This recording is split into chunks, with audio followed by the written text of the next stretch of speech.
Now that the walls are insulated, wallboard is next, and right after that, we've got the interior trim. Now, you may recall that this house was taken back to the studs, so we have got a clean slate to work with.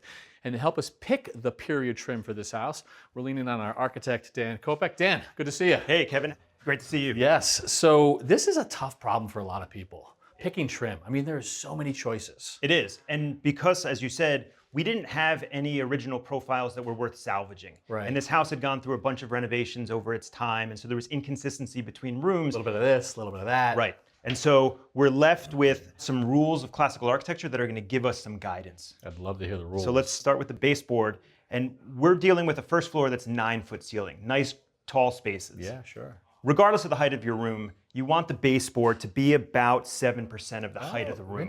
So just do the math. Correct. So at 9 feet, we want to end up at about 7.5 inches. Okay. We ended up hedging that a little bit higher because it's a Victorian and it wants a little bit more grandeur. So we started with a 1x8, which, as you know, measures a true 7.25. Yeah. And then added a base cap to that. Okay. And so we end up with just over that 7% of the room for the base. Okay, so you start at the base, and then you go where? And then we're going to go to the windows and doors. Okay. So we're going to case those openings. Yeah. Right? The casing on those windows and doors wants to be about half the width of the height of the baseboard. Oh, interesting. So there's Right. some correlation between this and this in terms of scale. Scale-wise, yes, and also the profile. So you see this casing has a back band to it. Right here. So there's a feed, a flat part, and you would typically call this a back band. Correct. And if I take the cap off of this base, we're going to get that same shadow lines here that we're going to see around those door and window casings. So that when the two are next to each other, I'll get that back to you to put over there. Sure. When the two are next to each other, We end up with a nice interface there. and then what's the next thing you're thinking about? We end at the crown. I think there's a sample of it over there. I'll grab this here.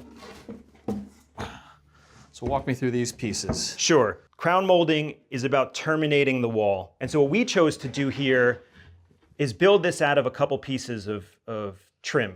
We've got a classic crown here with a bead that's appropriate to the style of the home, and that cove that gives us the terminating shape of the crown.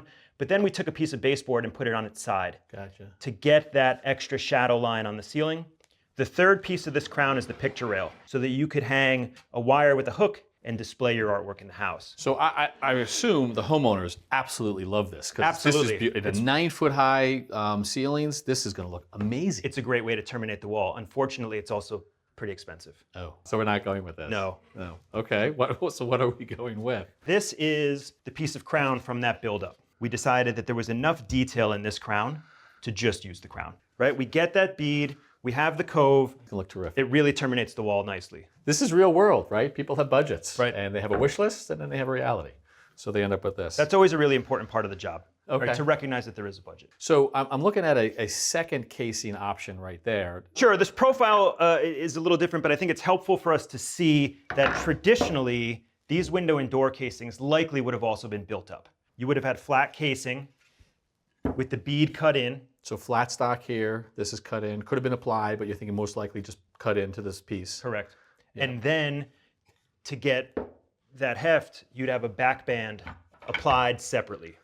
We still do this, yeah, right? But there's 10% cost difference to get it all pre-assembled in one piece. Oh, interesting. Right? So this is so now we get the bead, the flat, and the built up here, but instead of out of 2 or maybe 3 pieces, it's all cut out of a single piece. Correct. So this piece, 10% more than buying it separate, but from a labor perspective, carpenters, he's doing it once. He's going around those windows and doors one time, not 2. Gotcha, okay.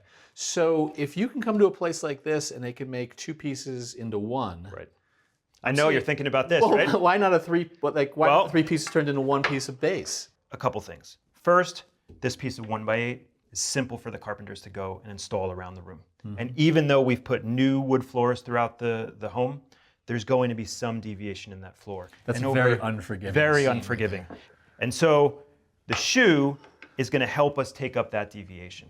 And then when we apply that base cap, we're going to get the same ability to take up any deviation up here, and that joint is going to be concealed in that shadow line there. All those shadow lines help hide any imperfections on the walls and floors. Right, and speak appropriately to the style of the home. Awesome. Well, that's why we work with a pro like you, and we come to a place like this that's got the options and the solutions. So thank you, Dan. Thank you, Tim.